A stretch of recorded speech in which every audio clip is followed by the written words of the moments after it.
Halo, apa kabar rekan-rekan sekalian? Hari ini kita akan coba membahas mengenai suatu tema yang sangat sering dibicarakan oleh orang. Apa tujuan hidup Anda? Gitu kan. Tujuan hidup kita, setiap orang kebanyakan akan mengatakan ingin menjadi orang yang sukses, gitu kan. Ketika ditanya apa keinginan Anda, apa tujuan Anda, kebanyakan akan menjawab ingin menjadi orang yang sukses. Tapi sebenarnya sukses itu tidak spesifik. Sukses itu masih ngambang. Sukses itu belum berbentuk. Oleh karena itu, kita perlu menanyakan diri kita lagi. Sukses yang seperti apa yang akan kita raih gitu kan, yang akan kita capai. Apakah mempunyai penghasilan 5 juta itu adalah suatu wujud sukses, ataukah 10 juta, ataukah 15 juta, kita punya parameter sendiri gitu kan. Tapi intinya adalah kebanyakan orang mempunyai parameter yang hampir sama. Sukses itu adalah mempunyai banyak uang, kemudian mempunyai mobil mewah, memiliki rumah mewah, atau memiliki istri yang cantik. Tapi rekan-rekan sekalian, hal-hal ini, hal-hal yang lumrah dijadikan alasan setiap orang ingin menjadi sukses, sebenarnya masihlah belum spesifik. Ketika ditanya lagi, uang yang banyak itu berapa gitu kan? Apakah tadi 5 juta, 10 juta, ataukah 15 juta? Itu belum spesifik gitu kan. Mobil mewah, mobil yang seperti apa? Ada orang yang sudah cukup dengan mobil Avanza katakanlah, tapi ada yang orang, oh Avanza mah gak level saya sebenarnya Camry gitu kan, atau mungkin Mercedes Benz gitu kan. Mobil seperti apa yang menjadi acuan kesuksesan Anda? Kemudian rumah mewah, rumah tipe berapa? Apakah rumah tipe 100, tipe 45 gitu kan, atau RSS, rumah sangat sempit gitu kan, atau seperti apa gitu kan. Istri yang cantik, cantik itu seperti apa? Yang tinggi, yang putih, hal itu juga perlu didefinisikan dengan jelas gitu kan. Oleh karena itu, mari pembahasan hari ini kita mulai dengan akhir tujuan kita mau seperti apa gitu kan. Kalau Anda belum punya tujuan yang spesifik, silahkan Anda buat tujuan akhir Anda. Oke, jalan menuju sukses gitu kan. Ketika kita sudah pasti mempunyai tujuan sukses yang jelas gitu kan. Katakanlah kita ingin punyai mobil Avanza, memiliki penghasilan 5 juta per bulan, kemudian memiliki rumah tipe 45 atau tipe 72 gitu kan. Tujuan yang spesifik. Lantas jalan menuju ke sana itu seperti apa? Sebenarnya jalan menuju sukses itu ada dua. Yang pertama menjadi seorang karyawan yang berprestasi, dan yang kedua adalah menjadi pengusaha yang handal.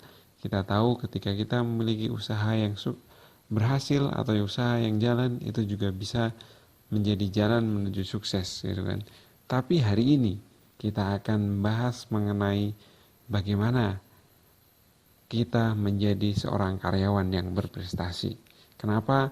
Karena saat ini mungkin saya dan Anda sedang duduk menjadi seorang karyawan di salah satu perusahaan. Kenapa harus berprestasi? Gitu kan? Ketika ditanya, saya toh nggak usah berprestasi pun sudah punya gaji gitu kan. Tiap bulan saya sudah menerima gaji. Kenapa harus prestasi? Kenapa harus susah-susah menjadi karyawan yang berprestasi? Jawabannya adalah karena yang pertama, setiap kita adalah pribadi yang unggul. Mungkin kita tidak sadar bahwa sebenarnya diri kita itu punya potensi yang luar biasa gitu kan. Banyak orang yang beranggapan dirinya adalah kucing, padahal sebenarnya dirinya adalah seekor singa gitu kan, yang bisa mempunyai power yang lebih gitu kan. Kita kadang nggak sadar bahwa sebenarnya diri kita itu mempunyai potensi, mempunyai hal-hal positif yang bisa kita gali dan kembangkan gitu. tubuh kita gitu kan, anggota badan kita yang lengkap. Sebenarnya ini adalah modal yang luar biasa untuk kita berprestasi.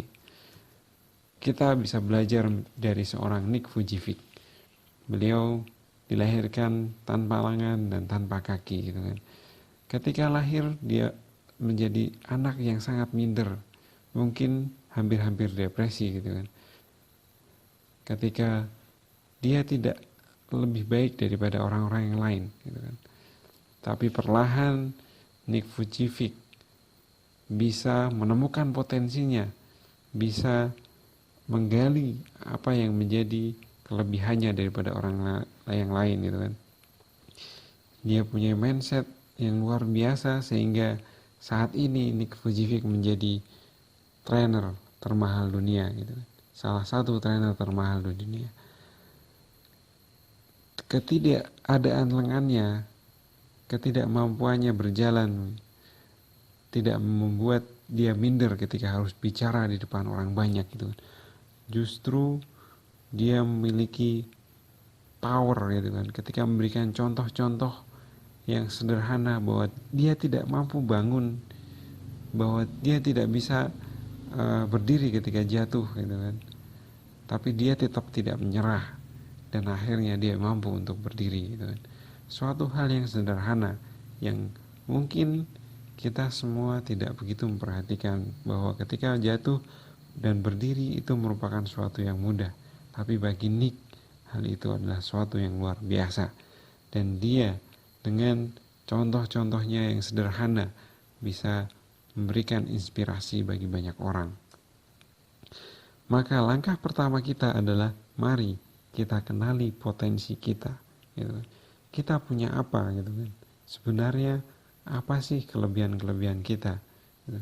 Banyak sekali karyawan ketika saya melakukan asesmen gitu kan, silahkan sebutkan 3 kelebihan dan 3 kekurangan Anda gitu. Namun di situ banyak sekali yang nggak ngerti gitu kan, yang nggak tahu sebenarnya kelebihannya apa gitu kan. Banyak yang berkata bahwa kelebihan kan yang tahu orang lain gitu, yang tahu orang lain yang bisa menilai gitu. Tapi sebenarnya ketika kita nggak kenal potensi diri kita, sebenarnya kita tidaklah kenal dengan diri kita gitu. Ketika kita tidak tahu apa potensi kita, maka sebenarnya kita tidak kenal dengan diri kita sendiri. Bagaimana mungkin kita bisa mengembangkan diri kita kalau kita nggak tahu apa yang mau kita kembangkan gitu. Maka pertanyaan pertama adalah, siapakah saya? Saya dengan segala kelebihan dan kekurangan saya itu siapa? Kelebihan tentu saja hal yang harus kita kembangkan, dan kekurangan adalah hal-hal yang harus segera kita perbaiki gitu kan. Maka di sini saya minta rekan-rekan, mari silahkan buat daftar mengenai kelebihan dan kekurangan. Semakin banyak daftar yang bisa Anda buat, maka sebenarnya itu menunjukkan bahwa Anda sudah kenal dengan diri Anda. Namun sebaliknya, ketika Anda tidak bisa menyebutkan kelebihan dan kekurangan Anda, atau mungkin Anda hanya bisa 1 atau 2, maka saya bisa jamin bahwa sebenarnya Anda tidak begitu kenal dengan diri Anda. Selanjutnya, kenapa kita harus prestasi adalah yang kedua, karena waktu tidak akan pernah kembali. Sehingga saya katakan bahwa ketika kita hanya berleha-leha di kantor, kemudian atau ketika kita berbuang-buang waktu dengan ngobrol dengan teman, membahas sesuatu yang tidak bermanfaat, maka sebenarnya kita telah membuang-buang waktu. Saya tidak mengatakan bahwa bersosialisasi itu tidak penting, tapi kita harus tahu waktu mana yang bisa kita gunakan untuk ngobrol, bersosialisasi, atau bersenda gurau dengan teman-teman kita, dan mana waktu yang harus kita manfaatkan seoptimal mungkin untuk bekerja gitu kan. Ketika kita buang-buang waktu gitu kan, sebenarnya waktu itu tidak akan pernah bisa kita ulang, sehingga sudah pasti umur kita akan semakin habis dan kesempatan kita pun tidak akan pernah kita bisa capai dengan optimal. Oke, oleh karena itu mari Di sini kita sama-sama mengikrarkan bahwa kita harus menjadi orang yang berprestasi. Sukses bisa diraih dengan menjadi orang yang berprestasi dimanapun Anda berada dan dengan posisi apapun Anda saat ini. Salam sukses dari saya.